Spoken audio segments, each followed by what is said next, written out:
ఎవరు ఆ మనుషులు?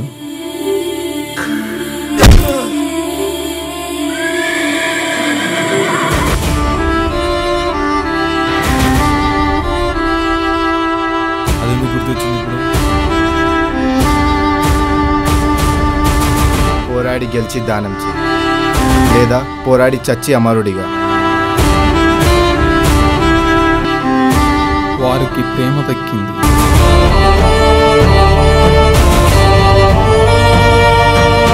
నలుగురు గురించి వదిలే, నా కోసం కూడా ఆలోచించావా? Sitara, life is what you make. సంతోషాల గమ్యం వెతికాం. నేను నిన్ను స్పాట్లైట్ కింద చూడాలనుకుంటున్నాను, అండర్ గ్రౌండ్ లో కాదు. కానీ దుఃఖపు ధూళి దొరికింది. Happy birthday.